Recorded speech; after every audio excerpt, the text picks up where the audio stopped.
नमस्कार, मैं अभिषेक Verma, news Aryavart times में आपका स्वागत है। आज मेरा सवाल ये है कि क्या हम लोगों को सत्ता में जो सरकार है सिर्फ उसी से सवाल करने चाहिए? क्या उन लोगों से सवाल हमें नहीं करने चाहिए जो सत्ता में नहीं हैं, किसी और पार्टी के द्वारा वो सांसद हैं, विधायक हैं, वो मंत्री हैं? क्या हमारा अधिकार नहीं है कि हम उनसे सवाल कर सकें? आपको अभी एक मैं वीडियो दिखाऊंगा। आम आदमी पार्टी की कार्यकर्ता है रितु अरोड़ा। रितु अरोड़ा ने थोड़े दिन पहले किसी सोशल मीडिया चैनल पर एक टिप्पणी की थी। उस टिप्पणी में भाजपा सरकार के खिलाफ बोलती हुई नजर आ रही हैं, जिसमें उन्होंने गाली का इस्तेमाल किया। तो आपको दिखाते हैं पहले वो रितु अरोड़ा की क्लिप, उसके बाद आपको सुनाएंगे सांसद सुशील गुप्ता जी ने क्या कहा। तुम लोगों के आगे शर्म नहीं है? सूअर का बाल है सालो तुम्हारी आंखों में, बेशर्मो, डूब के मर जाओ। कहीं तुम्हारी आंखों में शर्म हो तो कुछ नहीं होगा। ऐसा करने से कुछ नहीं होगा। हम लोग तुम लोगों को बनाते हैं विधायक, हम लोग तुम लोगों को बनाते हैं सीएम। अपने आप नहीं बनते, जनता बनाती है। जनता, अगर जनता चाहेगी, तुम्हारी औकात कुछ भी नहीं है। दो कौड़ी कहनी हो तुम सालो। आज पानीपत में आम आदमी पार्टी के सांसद सुशील गुप्ता की प्रेस कॉन्फ्रेंस थी। प्रेस कॉन्फ्रेंस के दौरान हमारे सवाल करने के बाद वो सवालों से बचते हुए नजर आए। अब जब हमने सुशील गुप्ता जी से यह सवाल किया कि आपकी पार्टी हरियाणा में जब आने की सोच रही है, अपनी सरकार बनाने की सोच रही है, तो क्या ऐसे कार्यकर्ता पार्टी में होने चाहिए? तो उन्होंने किस तरह से इस बात को पर्दे से ढक दिया, छुपाने की कोशिश की, क्योंकि वहां पर और भी मीडिया वाले मौजूद थे। आप मजबूत प्रशासन की, स्वच्छ प्रशासन की जब बात कर रहे हैं, पर पानीपत में आपके पार्टी के जो कार्यकर्ता हैं वो गाली देकर अपना बयान देते हैं। ये कहां तक? आम आदमी पार्टी का संस्कार ही नहीं का गाली देके बयान दे। आम आदमी पार्टी की हैं जिन्होंने अपनी एक टिप्पणी में गाली का इस्तेमाल किया है। आप वीडियो देखिए। मुझे इस बात की जानकारी तो नहीं है उस समय क्या स्थिति रही होगी। सुनिए, मैं ये कह रहा हूँ कि हमारी पार्टी के अंदर गाली देने का संस्कार ही नहीं है। अगर ऐसी कोई बात मेरे संज्ञान में आएगी तो उस पर विचार किया जाएगा। तो विचार जब आपकी पार्टी हरियाणा में सरकार बनाने की सोच रही है, अब सरकार जब ऐसे अगर किसी महिला से कोई अभद्र व्यवहार करे तो उस महिला के कोई शब्द निकल सकते हैं। मुझे एग्जैक्ट जानकारी नहीं है। मैं कह रहा हूं कि मेरे संज्ञान में आएगा, उसकी बात करेंगे। आपने संज्ञान में दिया। सवाल मेरा आम आदमी पार्टी से ये है कि जब आपकी सरकार हरियाणा में सरकार बनाने की सोच रही है कि हम भी सत्ता में आए, हरियाणा में बीजेपी को हटाकर, बीजेपी को हराकर, तो क्या आपकी पार्टी में ऐसे कार्यकर्ताओं का होना सही है? हम लोग कहते हैं कि हम सभ्य हैं और हमें सभ्यता की तरफ चलना चाहिए, पर क्या खुलेआम ऐसे अभद्र वाणी का प्रयोग करना सही है?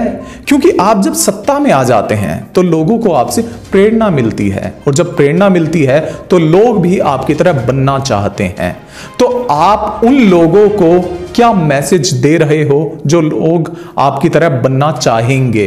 क्योंकि जाहिर सी बात है, आप जब पार्टी में मौजूद हैं तो आने वाले समय में हो सकता है आपको, मान लीजिए, कोई पद मिल जाता है, और अगर वो पद मिल जाता है आपको, फिर आपके मुंह से ऐसी कोई वाणी निकलती है, तो क्या ये सुधारने के लायक होगी? क्योंकि वोट तो देखो वापस लिया नहीं जाएगा, और 5 साल से पहले आप पद को छोड़ेंगे नहीं। हो सकता है 5 साल के बाद भी आप आ जाएं, पर यह सुधार तो जरूरी है। अगर सत्ता में कोई सरकार आना चाहे और वो अपनी इन गलतियों को ना सुधारे, तो उसके लिए ये एक माइनस पॉइंट रहेगा जिसको सुधारना जरूरी है। अब आगे आते हैं सुशील गुप्ता जी से। जब मैंने सवाल किया सेंट्रल विस्टा प्रोजेक्ट को लेकर, तो उन्होंने सवाल को कैसे नजरअंदाज किया। इस सवाल को अपनी नजरअंदाजगी से छुपाने की उन्होंने कोशिश की। आम आदमी पार्टी पैसा बचाने की बात करती है कि हम पैसा बचाना चाहिए, देश को पैसा बचाना चाहिए। अब बात हो रही है सेंट्रल विस्टा प्रोजेक्ट की। जो केंद्र सरकार लेके आ रही है 20,000 करोड़ का और 1,000 करोड़ की आपकी सांसद बन रही है। अब सांसद बनेगी तो जाहिर सी बात है सांसद जितने भी हैं वो बैठेंगे। अब सांसद तो आप भी हैं, जब आप बैठेंगे तो फ़ायदा तो आपको भी मिलेगा। अगर आम आदमी पार्टी पैसा बचाने की बात करती है तो इतना पैसा जब यहाँ पर लग रहा है तो आप क्या इसके खिलाफ नहीं हैं? देखिए, अगर मैं दुनिया के संसदों की बात करूँ तो हमारे से बहुत पुरानी संसद है। और जहाँ तक संसद की बात है, हिंदुस्तान की संसद तकरीबन ज़्यादातर देशों में सबसे नई संसद है और इस समय देश आर्थिक संकट से गुजर रहा है।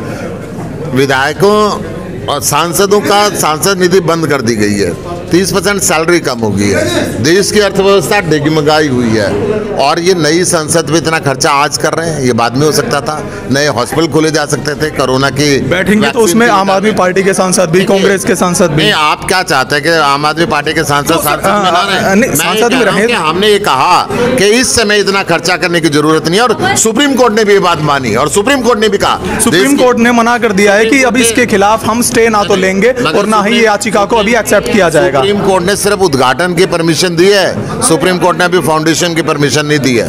मैं आपको ये बता देना चाहता हूँ। फिलहाल हम भी चिंतित हैं किसानों को लेकर, किसानों की स्थिति को लेकर। हम भी चाहते हैं सरकार किसानों की बात सुने और जो स्टेट गवर्नमेंट है वो पूरी तरह से सहयोग करे किसानों को।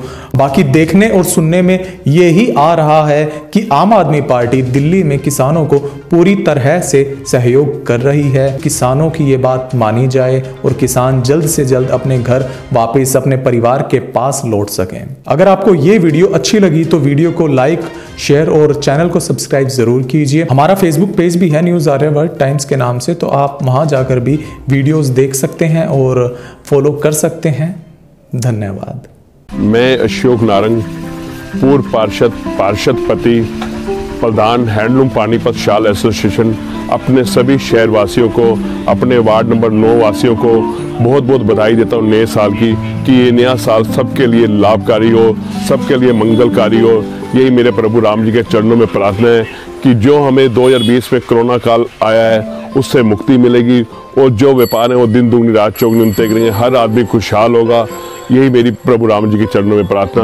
मैं अपनी तरफ से, अपने पूरे परिवार, नारंग परिवार की तरफ से सभी शहरवासियों को शुभकामनाएं देता हूँ नव वर्ष की, कि नया साल सबके लिए मंगलकारी हो। पानीपत से सुरेश मित्तल, प्रदेश अध्यक्ष व्यापार प्रकोष्ठ जननायक जनता पार्टी की तरफ से सभी देश व प्रदेश वासियों को नव वर्ष की हार्दिक शुभकामनाएं। बंसल टेक्सटाइल इंडस्ट्रीज के मालिक रमेश बंसल की तरफ से नव वर्ष की हार्दिक शुभकामनाएं। Ramesh Bansal, president of blanket association, Desraj colony, Panipat, deals in all kinds of handloom blankets, mink, loi, shawls, polo bed sheets, jackets, kilts, etc. Contact 8199088885 9255911403। भूरा खान, पानीपत से चिकन सप्लायर। नए साल की सभी साथियों को मुबारकबाद देता हूं। मैं दुआ करता हूं आने वाला नया साल 2020 जैसा ना गुजरे, आने वाला साल बहुत अच्छे से गुजरे, बहुत अच्छा आए। सभी साथियों को मुबारकबाद।